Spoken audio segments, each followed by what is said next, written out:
Welcome to First Responder Financial Freedom Podcast. We talk to first responders all over the nation who are investing and working on businesses outside of their first responder jobs. Our goal is to motivate and educate each other and help provide a better financial understanding for a better future. Now here are your hosts, Mike Webb, Tyler Thrush, and Aaron Foster.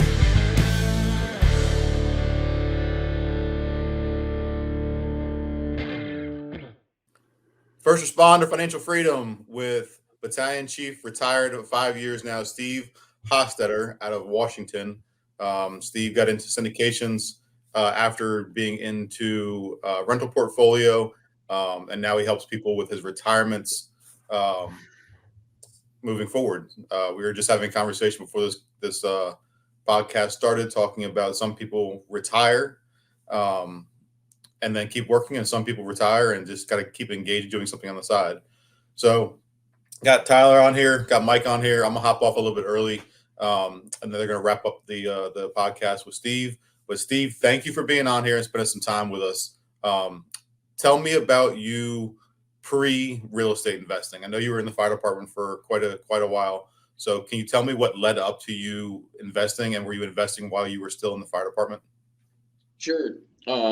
So I actually owned two duplexes back in 1990. I bought them, something like that, maybe a little earlier. So I started with the fire department in 87, and about 3 years in, I bought a couple duplexes and rehabbed them, rent them out, and then I sold those after about 5 years. I got married, had toddlers, and realized there was more important things than the second job thing. So flash forward to 2011, I have kids that are in high school, and I decided, I think I'll see if I can't pay for some of these college educations, and got back into real estate.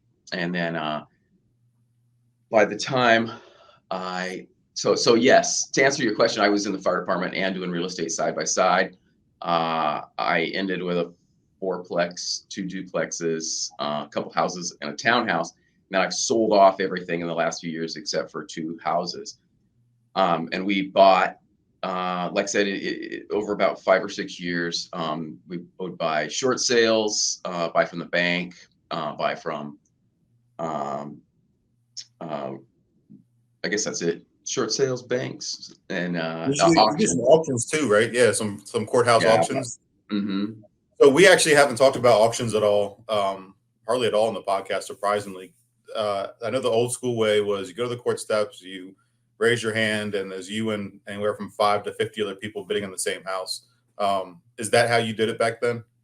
I had a guy that did that for me, and it was pretty interesting because they had, there was like a half dozen people there, and they actually, it was worth my money to pay him to do it, because they were kind of in cahoots, the people that always showed up, and they'd be like, oh, well, kind of like, I'll give you this one and you give me the next one. And so it kind of avoided some of that bidding up. And that's not always true. You never know who's going to show up. But anyway, that's how I did it. And it's just like kind of a thing of the past, I think. I mean, there's just...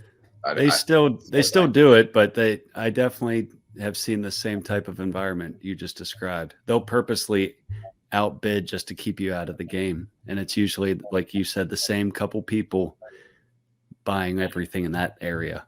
So yeah, and you go there. I thought it was just me. Yeah, everybody who shows up. Like there's the same spaces, same faces, and it's the same conversations you have every time. What are you doing? Oh, how's that going? Like, what else are you buying? It's the same conversation every time. I actually just posted in the group about a different group, my fire department group, how there's a tax lien sale coming up, and it's an in-person tax lien sale. And I haven't seen one of them in a couple of years, where you go there and you raise your hand, you buy the delinquent taxes on a property. Like I was heavy into that years ago, and I made a killing off of it. So for you though, like I don't want to go off on a tangent on tax liens, because that doesn't have to do with this one. But when you got into the properties in 2011, was 2011? That's when we started buying again. Yeah. And I actually was just going to flip it. But I mean, like the first one we bought, we rehabbed this. It was a beautiful house on a few acres. And I just told my wife, I'm like, it was too much work for 30 or 35 grand. And so this is a great property. Let's hang on to it. And, got just kind of, the timing was lucky, and so yeah, glad we actually sold it last year, and our net profit was over $400,000. That's just, it's just because you just don't know what real estate's going to do, and it came back with a bang. So you held on for it to 10 years and made $400,000. Mm-hmm. So basically $40,000 a year. That's, instead of the 35,000 just flipping it once. Yeah, and exactly. And then the taxes, the tax implications are just incredible. Then with these syndications, you can, without going too deep into it, but a lot of them have a lot of depreciation associated with it. They buy a property, do a cost segregation study, you can get all the depreciation in 1 year. So I haven't paid any real estate taxes yet. I've been able to push them all forward on the rentals I've bought. But I think that's going to run. I ran out of depreciation this year, so without, I don't know, that's a pretty big thing. I don't know if you guys want to get into that, but Steve, could you just maybe like in a minute or two describe like what is depreciation? Because I can tell you, when I started, I understood cash flow. I understood, making it nicer. I understood all of those things. But the one thing I significantly, I would say, underestimated would make me sound somewhat smart, but I was clueless, like what depreciation was and the benefit of it. So if somebody bought a rental property, whether it be wholly or invested in a syndication, what is depreciation and how does that benefit them? So to keep it simple, for like a single family residence, you can depreciate that over 30 years, the structure, not the land. So if you look at your property statement, it always says the land is worth this much, the building is worth this much. You can depreciate that building over actually 29 and a half years. And I don't know how they came up with that, but you divide what that structure is deemed to be worth. So let's say you buy a place for $300,000 and they say the property is worth $100,000 and the structure's worth $200,000. You divide that by 29 and a half. And you get that portion of nothing more than a paper write-off every year that you own the property. That's how it kind of works. So, I mean, I don't know who invented this silly rule, because homes appreciate, but somehow you get a write-off. And it's just on paper. I think one thing that's really important to note is that you will have to pay taxes on that. People get caught on this all the time. It's called depreciation recapture tax. So when you sell an asset, you have to give that money back. I mean, to a degree. There's no free lunch with the government. That's true. Like even the chief pays for lunch, Yeah. Although I'm sure if you guys heard this, like buy, rent, die. The reason you hang on to something forever, the other ridiculous rule about depreciation is you do not have to pay recapture tax if you have that when you pass away. So a lot of people will buy a property, 1031 it to another one, 1031 it to another one, get bigger and bigger, and then if you pass away, then all that depreciation just disappears. Your kids benefit, or whoever your heirs may be. Yeah. Right. I spent some time this week learning about this. This strategy is where, so obviously when you talk about tax depreciation and recapture down the road, if you sell something, the government's like, finally, we want our cut. But the way to avoid that is to 1031 it, which is a way to defer taxes indefinitely until you sell that final property. And you can 1031 one property into two or into three. And as it grows and gains value, there's rules about how you can split it up. I did 1031 last year. That was a relatively good move, but I could have split it into 2 or 3 properties, and all those properties could have grown separately and then just branched out from there like a tree. There's also a way to do it in a trust, and I've been looking at it this past, I don't know, on and off for the past couple of months, where if you put it in a trust, then you don't pay taxes on it. I don't know how it works yet, but there's a lot of strategies out there that are not broadcast unless you're in the realm of real estate and have conversations like this, which is why I think these podcasts are great, because they kind of get you thinking about what's the next strategy to use, and is that strategy going to change from year to year. That's one of the things that you got to keep up on them, because what happens this year might not happen next year. They're talking about getting rid of 1031s, which I don't think will happen. they had the when you're talking about doing a cost seg study, you could do 100% bonus depreciation, but that's going to go away in, I think, 2027. Is that right, Tyler or Steve? Yeah. Yeah. So I know it's going. I think it's going from 100% to 80% in 2023. I think, and then so it's just they're phasing it out. It's not going to be as good as it has been this year. Yeah. Who knows? But before we go down that rabbit hole, I just wanted to kind of like broadly talk about what depreciation is, because I severely underestimated. And like I said, I was clueless about the benefits of that until I went and did my taxes. I'm like, wow, all this fake loss saves me on taxes. And I didn't even realize that at the time. So you had some rentals, you sold some, and now you're moving into syndications. Is that where we left off, or kind of on your story? Yeah. I didn't hate being a landlord, but I'm just kind of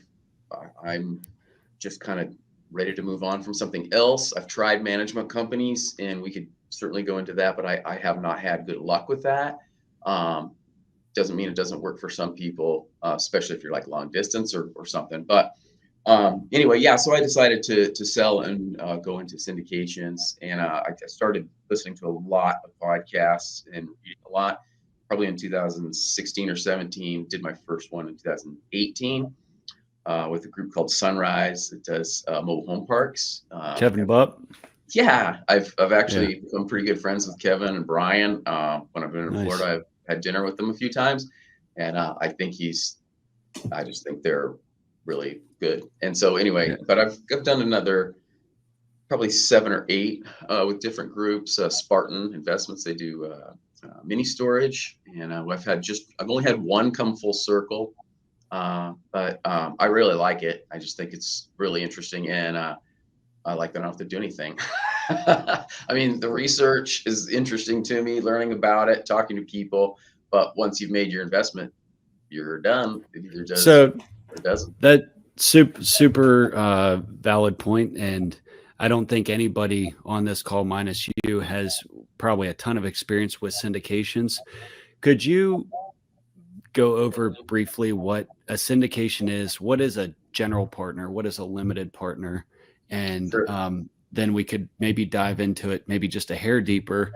What is the difference between an accredited and non-accredited investor? And how could maybe some of our listeners that are looking to just get started with a couple $1,000, how could they get in it versus, meeting the accredited standard? Yeah, I guess just so I don't forget, if I come back to it, like the ways that you can get involved with syndicated investing is through crowd funding. I think Fundrise Fundrise does non-accredited investing. I think that's kind of their niche, and you can get involved with commercial real estate with not a whole lot of money through Fundrise. And there's probably others, but that's the one that I'm most familiar with. So syndication works. Let's just give an example. Apartments are huge. Everybody likes multifamily. Let's say that you, Mike, got a whole bunch of money together and enough money to purchase a small apartment, and you did that, and it worked out really well, and you think some things about that. Now you don't have any money though to do another one. But you found a great deal. You found this place in Florida, and the rents are way under rent, and it's something you're familiar with, just for example. But what you need to do now is raise the 30%, approximately. I mean, it can be more or less, to put down that the bank's going to want to buy that apartment. So you're going to borrow, and again, just approximations. If you're going to borrow 70% of it and you need another 30%, you raise money from, quote, limited partners like myself. And that's it. And maybe you're going to put some of your cash in, but the limited partner is the one that's making this deal happen, because they're going to have and provide the equity that the bank's going to require to get the loan. That's a really, really simple. There's all sorts of capital structures to these. And some syndications will buy everything all cash because people are really conservative. They don't want a bank loan. But that's it. The general partner is the smart guy, that's putting the deal together, that have found the deal is going to go to the bank that's going to operate and manage the property. And so that's the general partner. The limited partner would be myself, who's just going to provide the funds. And then there will usually be a structure like how you're going to get paid. Okay. So there'll usually be what's called a preferred return. So you're going to tell me you're going to get a preferred return, Steve, of 8%, which means you're going to get 8% before I get a nickel. After you get 8%, then we're going to split all proceeds 70-30 in favor of, usually it's the investor. Again, there's a whole lot of structures. A lot of people do it different ways, but that's I think that's a kind of a basics of how it works. So basically you get paid once the general partner, the quote smart guy that put it together, gets it fixed and operating to where it needs to be, correct? So his or hers interests now align with yours. It's not like they get paid and you get what's left over. Like their investors get paid first, and then once they hit their target that you've been promised, that 8%, once you get that, that's whenever they start to get paid. So they're motivated to get this project fixed and running correctly. Correct? Exactly. There's a few things you have to watch. And I mean, particularly in the language, all these documents that you sign are 50 pages long, and everybody says, well, have your attorney look at it, but who's going to do that? And every attorney is going to look at it and say, this is a terrible deal because they write them, they're written in favor so that the general partner doesn't get sued, which makes sense. So it's all, to me, hugely about relationships and trusting people. Because, and then there are some fees too, so you have to make sure that the operational costs aren't so significant that the general partner can be motivated to stay in the deal just for that. So you have to look at the fine print, I guess, so to say. But other than that, what you're saying is exactly right. You want your motivation to be aligned with the general partner's motivation. Yeah, you hit the nail on the head. You said about trust, and I don't know if you only knew. So just to be clear, I don't know Kevin Butt, but I've listened to his podcasts for quite some time. But I assume based on everything he was doing, you developed, even if you hadn't met him yet, a little bit of a relationship. You knew and trusted him. So whenever it came time to invest money, you're like, this guy knows what he's doing. I can say, like, I'm only in one syndication, but I didn't understand every page of the 50 pages of the contract you referenced. I didn't necessarily understand every aspect of the deal. However, I trusted the people involved. So I think, it's always said, like, your reputation's worth, more than anything. And I think that's 100% true in this, because if you trust the individual, like, even if something goes a little sideways, you trust that they're going to make it right. Would you say it's equally important to trust the individual as it is to look at the deal pro forma, or do you put more weight in the pro forma or the operator? Oh, well, I put more value in the operator. 100%. It's said that you can have an okay deal with a great operator and do real well. You can have a great deal with a crappy operator and he can still drive it into the ground. They need to know about. It's like contractors. You can have a great deal, bad contractor. Sure. Yeah. Same thing. I think that's totally true. I probably listened to over 100 of Kevin's podcasts before I invested with him. He talks about his charity rides. He talks about, and when he's talking to other people that he's interviewing, like in my case, I'm like, yeah, this guy's smarter than most people he's interviewing. and his podcast is almost as good as ours. It's close, almost as professional too.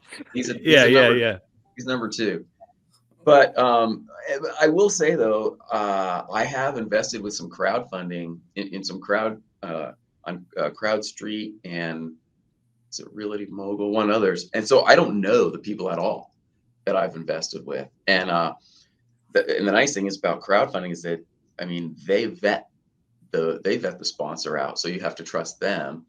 And they're just vetting out, has this person ever been arrested? What is their track record? They have to bring their track record to the crowdfunder but as far as exactly what the deal is, that's still up to me to figure out. So I've looked at it. I've listened to their webinar, which I find super valuable. You kind of cool. You can go on CrowdStreet and you listen to some webinars and you're like, wow, this person really seems to know what they're doing. They have a track record of it. You can see what they've been doing. Some of their family's been in it for a couple generations. And then you can listen to another one and the guy's just like, well, you guys have read everything. Do you have any questions?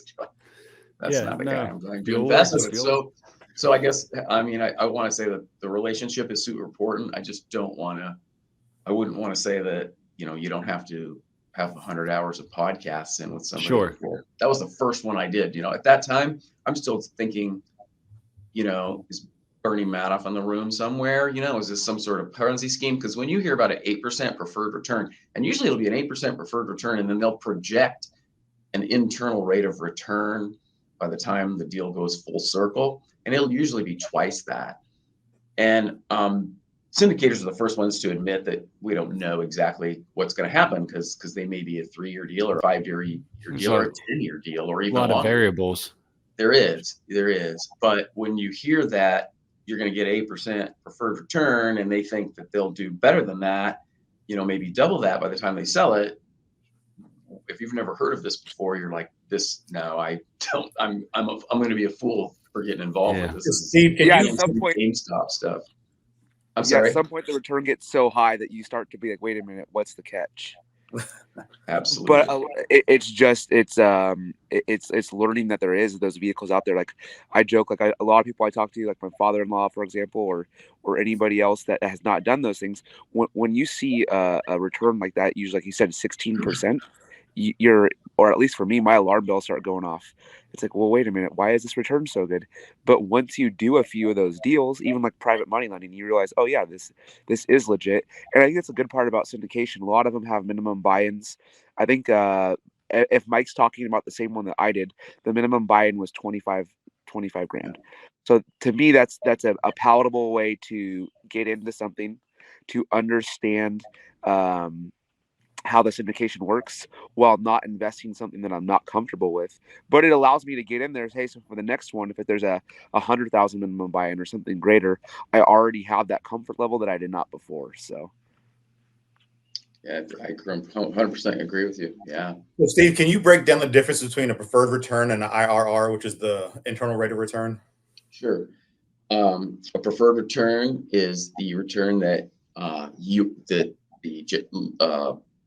limited partner is going to get before the general partner receives any money. Now, that doesn't mean that's an average per year. That doesn't mean you're going to get 8% on your money every year. You may get a return that's going to be called a cash on cash return. But say if you're going to buy an apartment and you're going to rehab it and do a bunch of things, well, you're not going. There takes some time and some invested money in that before you start getting a return. But 8% per year is what you're going to get back at one point or another, even if it's when the deal's sold, before the general partner gets paid. An IRR is just the internal rate of return. So if the general partner, if they were stating that it was going to be an 8% preferred return, that's guaranteed to you before they get any money. It's not guaranteed, but guaranteed before the general partner makes anything. And if they say an 8% preferred return and a projected IRR of 16%, that's what they think they can pay their investors by the time the deal is done, after they sell the property. So you're really making money in two ways: cash flow from whatever this deal is, and an equity multiple when the deal is sold. And when you add up the preferred return and your profit from when the deal is sold, that total would be an internal rate of return. And if they say internal rate of return of 16%, that would be 16% per annum. Right. So one of the things I want to highlight is that if you invest in some of these deals, like I know back when you started investing, you can get cap rates of 10% or 15% on properties that you could purchase. So now a lot of the cap rates are like 3, 4, 5% return on your investment. And this is a way to beat those numbers. So if I had, say, $10,000, $20,000, $30,000, and there's usually a minimum buy-in for these deals. if I had that same amount of money and I put it into a syndication like this, I could probably get a better return with potentially the write-offs or the cost seg studies that I would if I decided to buy a property by myself. So when people look at this, is just another strategy, is just look and see what's the best use of my money. And in this case, right now, because there's so many hedge funds buying into real estate, like this driving the rates, the return rates for little guys like us down. So a syndication that gets a rate of return of 8% is going to be better than the one of 4%, especially if they have those write-offs. I do want to circle back and Russ just run numbers real quick because I think it'd be helpful. Earlier, you mentioned that if you buy a property for $300,000, the land is worth 100 and the house is worth 200, and divide that house over the course of the depreciation life. So if you depreciate that property, we'll just do quick numbers, $200,000 divided by 27 and a half, or was it 27 and a half or 29 and a half? Well, maybe you're right. Maybe it's 27 and a half or 29 and a half. I was thinking it was 29 and a half. What's that? It's 27 and a half. 27 and a half. Okay, sorry. So if you divide 27 and a half divided by $200,000, you have a write-off of just over $7,000 a year against your taxable earned income. So it's one of those things, like it's just a tool in the toolbox, because it always comes down to a quick calculation. What is the house value? What's the land value? And when you go on your tax assessments, it'll tell you what your land is and what your house is. And then you can divide that by the 27 and a half years. And it's just another tool in the toolbox. Tyler's rolling his eyes. All right. Am I missing something, Ty? No, I'm getting attacked by red ants. So there is one thing that was just slightly different. You said against your earned income, and you can only leverage that against all of your earned income if you are a quote real estate professional, as viewed by the IRS. I'm not sure if you guys are familiar with that. You can, if you're not a real estate professional, you can write off, I think it's up to $3,000 of a loss. But that depreciation goes on the expense side of the balance sheet for your rental. So yeah, if you have positive cash flow, you can take that 7% the depreciation and $7,000 in that case. Yeah. Yep. Not sure. I think it's one of the things people just don't know how to calculate it out. But if you go on your tax assessment, it'll say what your land is worth, what your house is worth. And then when you refinance, I think it is, that calculation can change. Is that accurate? No, I do not believe so. When you refinance, I mean, there may be, there's tax professionals doing a whole lot of things, but the depreciation, I believe that stays the same, as set from when you purchase the property, unless you were to divide the property or do something. Years ago, my tax lady told me I was an idiot for paying off one of my houses. She goes, "You can't write it off now." And I was like, "Well, what if I refinance?" And I could be completely wrong when I say this, but I thought I could change that up and get the write-offs. Apparently I can't. No, you can. But not depreciate. Depreciation doesn't matter. You can continue to depreciate your property whether you've paid it off or not. I think you're just confusing two different things. One is depreciation is the one, and the other is writing off your interest. So if you pay off your house, she's saying you're not going to be able to write off the interest. If you do a refinance, you can absolutely write off your interest.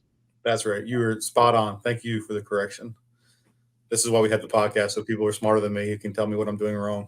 Well, I listen to 2 podcasts. I could just get my wife on here if you want. I have 2 podcasts I listen to that are nothing about, only about taxes, and it sounds super boring, but it's interesting to me, and that's how important it is. There's so many aspects of that. Steve, is there, if you don't mind, what are some of those tax podcasts? Because I've always said, like, if I could go back, one thing I would focus on is how to keep more of what I make versus just focusing on making more. And nobody really tells you all this when you first get hired, right? Like, I don't know, maybe they did in your department, but it was just kind of like this. We always joke, you can tell the guys that just got hired because they have the new truck, they still are living with their parents, but nobody ever tells you how to plan for the future. So as far as taxes go, what resources would you recommend? Let's see. This is the podcast I listen to. Can you see that? The Investing Insights, Real Estate CPA. Yeah, not investing insights. The other one next to it, the real estate CPA. First responder financial freedom. Oh no, that's not it. Sorry, people are worried about their taxes there. Yeah, so no, if you afterwards, if you can grab those titles, maybe we can throw those in the show notes. I think we're starting to get slightly better at that. So yeah, I think it's funny because I had the same one. I had the same one on mine. It's the real estate CPA. They're good. Yeah, I know guys who have used him. I've heard mixed reviews on him as a CPA, but he puts good information out there of what to think about and how to use to your advantage. So there's definitely some good content that they create, and they're easy to listen to. They're not like super boring where it's monotone and they're reading from a Bible, and it's more entertaining. Yeah, I mean, Tyler, you have experience right there, don't you? With him? Yeah. With the real estate CPA, yeah. I'll just leave it at that. Yeah, I've asked questions on their Facebook page. Content. Good content for sure. I think those guys, if you put them in the same pot with some attorneys that talk about, whether you want to be an LLC or a C Corp and all that stuff, but they tend to be, and accountants too, they all tend to be very expensive. And they have their big expensive system. I don't know about real estate CPA guys, but what I have learned is if you can take their content and take it to your CPA and coach him a little bit. I mean, it's just so, whether it's legal structures or accounting, I just think you just have to know a lot of it yourself. You have to have a good understanding, and it's a lot less expensive. And so if you go to the really expensive guy, you still don't know if they did everything they should or can for you without having a basic knowledge. Doesn't mean you have to be a lawyer or an accountant, but just in my experience, it's worth learning and reading about, the big picture stuff. And instead of going and spending a lot of money for the guys that are, advertising or doing clinics. It's just my 2 cents on that. It's kind of like I'm looking to trust right now, and the trusts that you can put your properties into, it's the same thing. Like you'll get mixed reviews depending on who you talk to and the best way to do it and the best way to structure it. Like everything is very dependent upon your situation and what you want to do and your plans and your strategy. Same thing for taxes. Like you have to have a strategy. Like a strategy is everything. It's just the more strategies you know, the more you'll protect yourself in the realm that you want to be protected in and be able to do what you want. So like if you write off, some guys want to, have all the write-offs and then get the amount of money back, the maximum amount of money back that they can. Whereas other guys are like, I just want to break even and pay less taxes and blah, blah, blah. So it all depends on the structure that you want to have it in. And you got to find somebody who aligns with your goals. Some CPAs don't align. Some lawyers don't align. It's just like any other lawyer.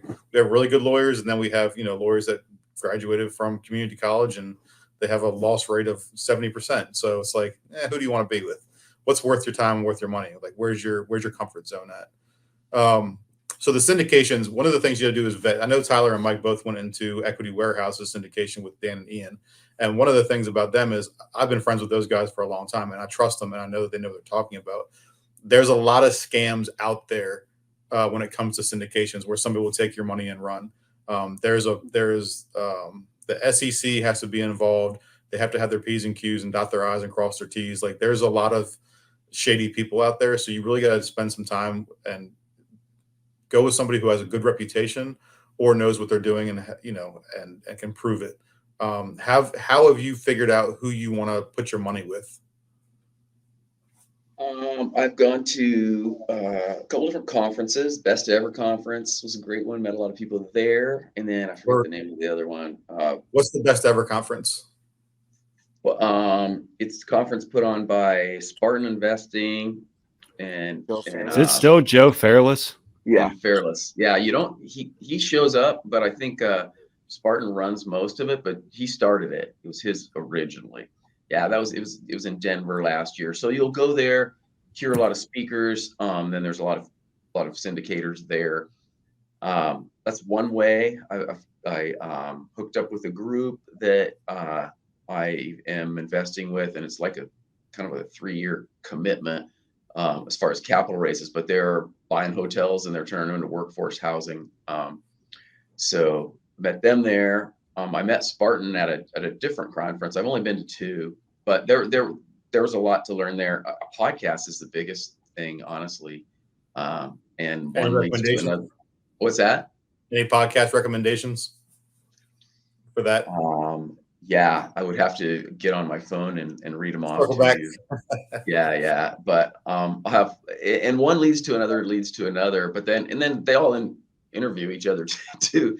It's I think a lot of things just take time, and you kind of start to get a feel for who's the person that bought an apartment or two in the last 5 years, and well, who couldn't have screwed that up? I mean, if it was impossible almost to mess that up. So what's the difference between that person? I like people that have been through the downturn of 08, 07, 08, 09. I like people that have got crushed because they over leveraged, or not like they're huge failures, but have just been through some stuff, particularly time wise, and that have some experience and have seen some different things, and that are going to be, that know that things like that are happening right now with interest rates are going up, and people that are doing bridge loans and are trying to flip an apartment, it might work out again, but rent rates aren't going up forever. Sooner or later things change. So anyway, I'm sorry, I hope that answered your question. No, it did. It's hard. That's actually, you bring up a point. Like, I talked to a buddy of mine who's a lender, and he used to do underwriting, and he was telling me that he's had a couple of deals fall out because the rates have gone up so high so fast. And this is the first time ever they've gone up so high so fast. Over the course of 6 months, they've jumped 3 or 4%. And that's a big number when you look at the bottom line, when you start adding full points percentages on. Tyler does some lending too. Tyler, have you had experienced that as well? Yeah, it's starting to get that where you have a lot of people who are borderline qualifying for, maybe top of their price range, and then now they're no longer able to qualify for that, and then they have to drop down as far as that goes. And I'm sure it'll continue to happen.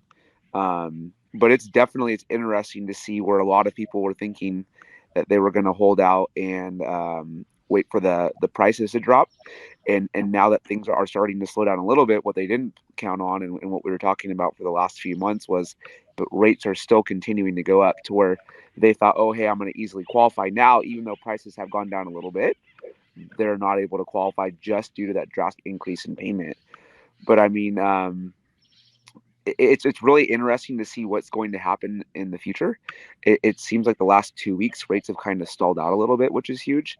But yeah, if they continue to go up, Aaron, I think it's going to be an even more noticeable shift where you have this whole pool of buyers who want to qualify but are no longer able to, and they're going to have to wait it out until the values drop to a point where they're able to hop back in the market again. And then you have to wait for the seller's expectations to change, because right now they're still pegged at everything I have is worth $9 million. And right now we're kind of in that adjustment period where it's like, actually, and I have no idea what that feedback is. It's interesting. I mean, I think, well, it's funny too, is like looking at marketing. That's why I was thinking yesterday, I love Google pay-per-click, because you almost get real time kind of what's changing. So I noticed for me that our leads have started to uptick. And then I'm like, well, what kind of leads are they? It's home sellers, who have their house on the market and they're not getting the price that they want. So now they're reaching out to us saying, hey, the perfect example, last night I got a lead. Hey, this house needs no maintenance. We've already had the home inspection performed, all these things. And it's, well, why are they coming to me now? To Mike's point, they are not at the point where they have to realize that, hey, my house may not be worth what it was even a month ago, because there's more inventory on the market, and buyers are either unwilling or unable to, because of the interest rates, to pay what they would have maybe just a few short months ago. And their carrying cost goes up too. What's that? So if they bought a new house, their carrying costs have gone up on the new house, and they can't. They thought they could get rid of the old one, and now they can't. Yeah, it's interesting to see it. Steve, so what are you working on now, and what's next for you? Well, I have I have 2 more houses that are rentals, and I am selling one of those in the fall, and I've had to, you can't sell everything all at once because of your capital gains rate goes from 15% to 20%, and then I want to try out. They have an Obama tax that Medicare tax is 2.3% that you pay at the 250,000. I think that's exact. But long story short, I've been selling things kind of slowly to try to balance that with capital gains. I have one more unit that I'm going to sell, and then I'll just continue to invest that in syndications. I also invest in the stock market. I love the stock market, but it's I'm 75% real estate. So that's kind of it. My wife and I just bought a little place in Florida where we're going to get out. Seattle's great, but it's cloudy and rainy for about 3/4 of the year. So yeah, that's it. I mean, I spend a good amount of hours a day. I enjoy reading about real estate, trying to find, another deal, syndication deal, and then looking at stock market opportunities. So that's kind of, I guess, I don't have a whole lot of what's next. Where in Florida? A place called Delray Beach. Okay. Yeah, so would that be a rental when you're not using it, or is that just going to be solely for your use? I may, the HOA, it's in a 55 and older community, which isn't what we were necessarily looking for, but it was not expensive. So when we're not there, though, I talked to an agent there. She says that she could probably rent it out for 6 months of the year, even though it's a hot, sweaty time down there. But because according to the HOA, I can't rent it out for, I believe it's 2 years. So it's not like that wasn't the purpose of the buy. Yeah, no, definitely. Yeah, where my parents live, you can't rent it for, I think, less than 3 months. So what they don't want is people buying them and then Airbnb-ing them for people every weekend and a week's vacation and 42 kids, a minivan and surfboards in the pool. So well, that's pretty cool. Yeah, I think I definitely am interested. Like every year, I always thought, like, why do people move south? In my case, when they retire, and then like every year I understand a little bit more. And I'm like, you know what? I could see having a place in Florida, or my business partner's looking in Puerto Rico. So, it's like, that's a little further south, but I could see having a place down there to get out of the snow, or in your case, the fog and rain and Nirvana weather. So yeah, and it's still relatively inexpensive. We bought this place for $157,000, and the people there were going like, "Oh, you should have got it a couple of years ago. You could have got it for 110." And Jude and I are just like going like, "You cannot touch anything in our How many area." square feet is that? It's like it's less than 1,000 square feet. It is, like I Still. said, it's built in the 80s or late 70s. Nothing fancy. It's been remodeled some, but it's close to the beach we like. It's close to the town we like. I'm just not willing to invest a lot of money into a place that we're not going to. It's not an investment. But anyway, yeah, it's nothing fancy. And to your point, yeah, it's like up here. It's a gorgeous part of the country, but we're up north quite a ways too. So January 2nd, the holidays are over, and it's going to be dark at 4:30 and rain for the next week, and so for work at the fire department is great because it's very tempered. It doesn't get too hot, doesn't get too cold for very long. But when for not working, we want to get outside more. So anyway, that's probably not too much about real estate. So one thing that comes to mind before I got to hop off here a little bit early before you guys wrap up. One of the things when people talk about flipping is they want to get it sold as fast as possible. So they're at month 8 and they're ready to flip the property. If they hold on to it for, say, another 4 months, they need to do a calculation and say, is it cheaper for me to pay on taxes the 20% or your earned income rate for long-term capital gains at a year and a day, or is it going to be cheaper for me to sell it and pay 40% short-term capital gains? I ran into that when I was in my 20s or so, when I tried to flip a property, and somebody was like, dude, just hold on to it for another 2 or 3 months and you'll pay virtually 20% less in your capital gains. It's just another strategy that came to mind when we were talking about paying capital gains to the government and how much of a chunk they're going to take. Have you found any strategies that you really like and you kind of lean towards when you've been doing your real estate investing that kind of stick out to you? I guess all sorts, but I'll tell you to the point that you just made. Last year, I really want to get these places sold soon because I see interest rates going up too, and you don't know when the market's going to change. So, and I like to sell in the summer. So anyway, you can purposely fail a 1031 exchange and buy yourself more time.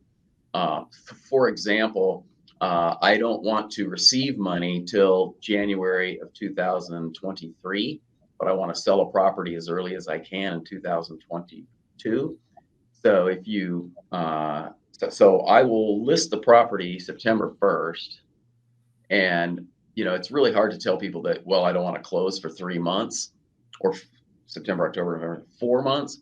But if you do a 1031 exchange and then the 1031 exchange fails, in other words, you don't name properties in 45 days, it's that date that that the exchange fails, that your income is recorded. I don't know if you followed all of that, but basically I can sell a place in September, with say 45 days to close. And from the date that closes, I have 45 days to identify properties. And if I don't, that's the day they're saying, oh, okay, this is a failed 1031. And whatever year that date lands in is when that will be put on your as a capital gain for that tax year. It buys you 45 days is what you're saying. Sorry? It buys you 45 days is what you're saying. Yep. I mean, that's the biggest. Yeah. Push it back, and then if it works for you, it will. Yeah, for the case where you're going to flip a house or something like that, and you're saying, well, just hang on to it for another, 2 or 4 months, you can at least get 45 days on it, and it may cost you $700 or $800, for the 1031. But yeah, anyway. We could probably do a whole show just on 1031s because we haven't really talked about that too in depth. But yeah, definitely just another component within the tax code to motivate you to continue investing, right? I guess that's when you said earlier about what goofball thought of the depreciation. All I can figure is, it's written in the code, basically what the government wants you to do. They want you to own real estate. They want you to provide housing. And by offering that, it incentivizes the investor to do so versus everybody just getting rid of everything. You know what I mean? So I don't know if that's the case or not, but that's what I'm telling myself.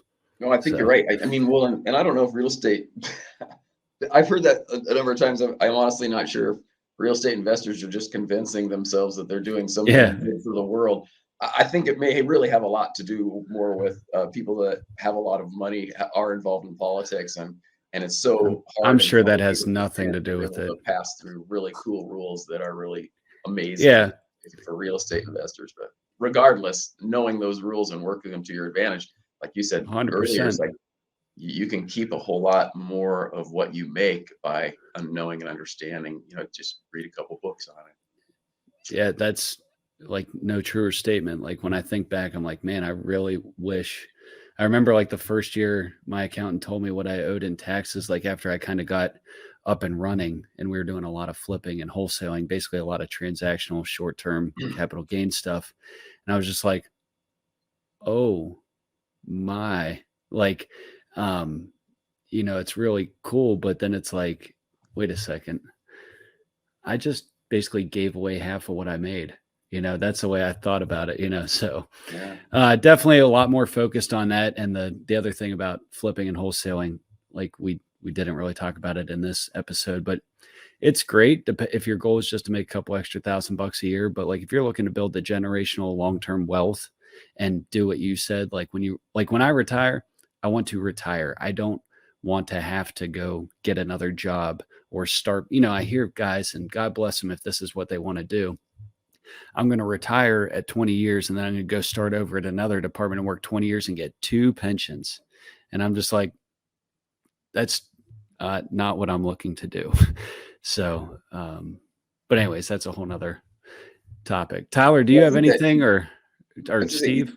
Well, just to say, like, I think investing for cash flow is totally the way to start. I mean, if you you will get lucky on good years where real estate appreciates if you do it for the long term. But I think if you I guess I would be that would be, if I had a final statement is, of course you want to pay attention to getting a good deal. Of course you want to pay attention to the details, but staying in it and realizing it's a long-term game and not getting frustrated if you're only getting $100 a month positive cash flow or none.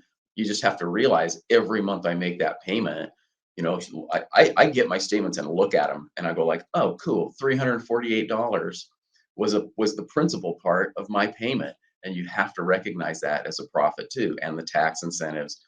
And so, but yeah, you get in it and stay in it. And it's hard not to become wealthy if you are going to get in and own positive, and just own and operate well rentals. It's a job, but in 20 years, and maybe a lot sooner, depending on how hard you want to work. But I don't know. I'm an advocate, that's for sure. Absolutely. And, I don't even think it takes 20 years. I went to an event recently. Like one of the takeaways I got was, you're only one or two deals away, like good deals from changing the trajectory of your life. It doesn't need to be 20 years. Now it's hard not to be successful whenever you just never quit. So if you just buy a house every year or every other year, you're already going to be ahead of 99% of people, right? But if you go out there and swing for the fences and you take down one of these apartment deals or whatever, a big storage deal, like that one deal could move you financially ahead 10 years by that one deal. So I don't know. It was just one of those things. It's easy to say, it's a lot harder to basically embrace, just add a zero, add 2 zeros. It's the same thing. I wish I could have gone back in time and started that thought process a little bit sooner, but don't we all wish we could go back? So Tyler, I think we're coming up, it looks like, on 51 minutes. Is there anything you want to chime in with? No, it's been good so far. And it's interesting to see too, like we were just talking about, Mike and I are not retired yet, but then we're doing a lot of active stuff, like what he was mentioning, flipping, wholesaling, things like that. And then Chief was mentioning how he's looking at syndications. And that's definitely, and Mike, you mentioned it too, as far as being retired, I know what you mean. A lot of guys will get an extra job. They'll go double their pension up, enter a drop program. For me, my goal is whenever that plug is pulled, to go and look at extremely almost 100% passive investing, the syndications, the note investing, things like that, to where I really don't have to be there at my contractor's beck and call anymore. And it's good to see that for you, Chief, it's played out, and you still enjoy doing it too. At the end of the day, I know all three of us on here enjoy the real estate in one form or fashion because of the lifestyle that it's currently providing or will provide down the road. So, it's just good to talk. Most of the time we're talking to guys who are currently on duty. It's good to finally speak with somebody who's retired and see how it's playing out, Mike, right? We're talking about what we want it to look like, and we get to talk to Chief and see how it's actually playing out. Yeah, I want it to look like what he described primarily. The place in Florida, you look at your K1s, you look at your statements, and I couldn't tell you the tenant's name. Sold. I'll tell you the two comments. First of all, it's like you never quit it. Real estate, like people have asked me, like, oh, should I get some rentals? I'm like, well, if you're into that and you don't mind being a landlord and want to do some work, but if you have the disease, the real estate sickness, then you've got it. And you probably, even if when you're financially independent and don't have to do it anymore, you're going to pay attention to it. It wouldn't be unheard of if my wife and I are like, let's go rehab a place. I'm kind of bored. And if we do that in 6 months or a year, we may do that. And if I had to do it over again, if I know now I knew then what I know now, I would look more towards commercial. I would have hung around with the guy, Kevin Buck keeps coming up, but I would have tried to find a guy or an organization like that, tagged along with them, and then scaled, just like you said. So it wasn't, like 2011 to 2020 made a huge difference for us. But then my only point about long-term in 20 years is because you can do it. It's hard to fail if you're that committed. But if I had known more about commercial and understood that can happen much much quicker if you get in with the right people.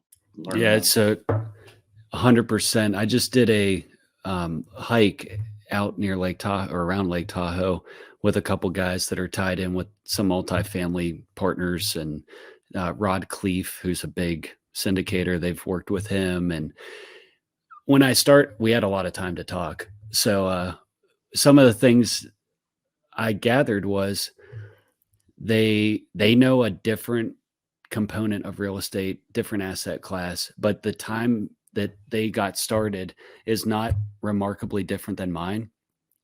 But I'm sitting there talking to a guy that just sold 1,000 units and still has 1,100.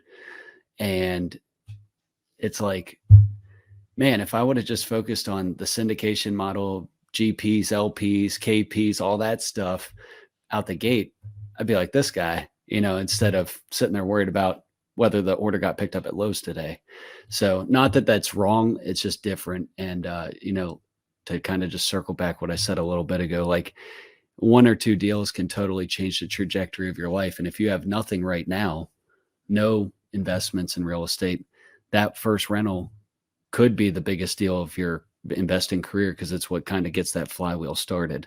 I think it's very easy to be like, well, see, these guys are talking about $10 million deals and 1,000 units. See, I can't do that.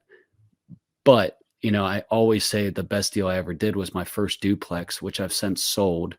And if I had to do it all over again, I would still do it, because that was the deal that basically got me the disease, like you said. And, so I don't want to always think, oh, I should have changed this. I should have done different. Should have done this. I think it's just human nature to say that. But realistically, like everything you've done thus far has got you to exactly where you're at. And that's good. But people, I think, that are cut from this cloth never want to stop improving. Like you said, you're never done. Like we joke about when we retire, we don't want to be the Walmart greeter or whatever the case may be. But like, we're not going to just quit. Like, I don't think people like us can just quit, because then you kind of lose a little bit of purpose, a little bit of mission. You'll find something, and whatever it is, you'll probably be somewhat successful at. So we're coming up. We have about 4 or 5 minutes left. Steve, Aaron usually handles this part, so I'm going to try and do it from memory. Basically, you've been retired, what, 5 years, you said? Mm-hmm. Yeah. Okay. So if you could go back and tell your younger self any piece of advice, or you could talk to the guy that just graduated recruit school, or the lady that just kind of earned her badge, what would you tell them, or what would you tell yourself if you had to go back in time? Like as far as the money aspect of things, or sure, I guess money, life advice, whatever. Okay. Yeah. I guess I think as far as starting your career, I just go for it as far as your work, and there will be tough days, and remember why you got into this. As far as the financial aspect, and if you want to, retire, if you really want to hit, like in Washington, 53 is your retirement age that you're eligible at full retirement. If you want to do it, then you need to focus on the other side of your financial life, which is pretty much living somewhat frugally. Think about what you want to spend your money on and do it purposefully. It's nice to have the truck and the RV and the boat and the big house, but you don't need them all, and pick your poison. And just know that every time you make a big purchase, you have delayed when you're going to be financially independent, and that's okay. Just know it. So I guess that would be it. And I tell them, like I said, I have a series of videos I made on it, just because it took me like 6 months recording myself. It was the most uncomfortable, ridiculous thing I ever did. But I did that just so people could, from the new firefighter to the person that is a couple of years from retiring, could hopefully glean a few insights from, the foolish old retiree, that things I would do different. Where are those at? I guess. Are those on YouTube, or where are those videos at? Is there a way you could go to the website's www.firefighterretire.com, and you can find them on YouTube. The website, I had a blog aspirations and all, but honestly, you have to pump those up with social media, and I wasn't interested in doing that. Yeah, So we're a learning lot of that. people go watch the videos.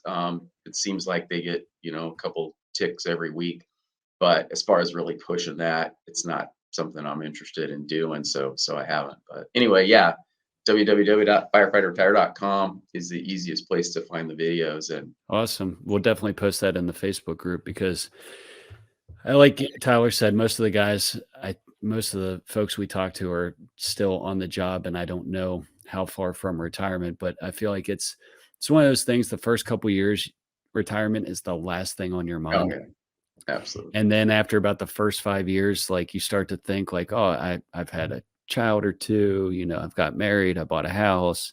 So now you start to think about like, hey, this is a job, but it's also how I provide.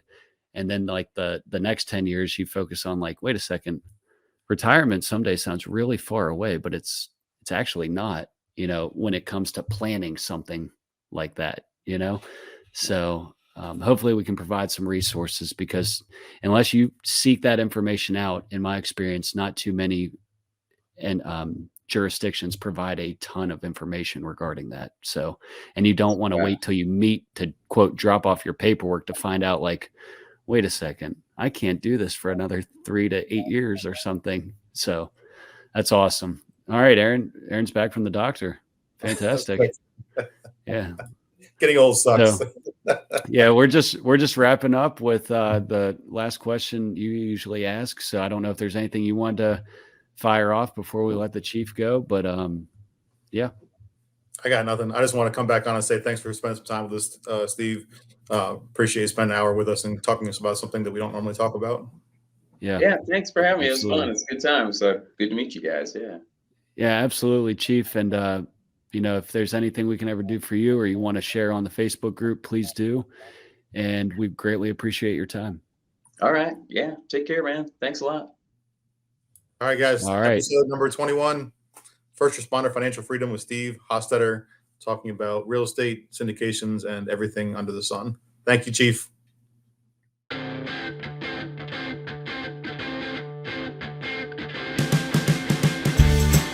Thanks again for spending some time with us today. If you found value in anything you heard, please share with someone who may benefit. We look forward to connecting between shows in our Facebook group, First Responder Financial Freedom. Till next time.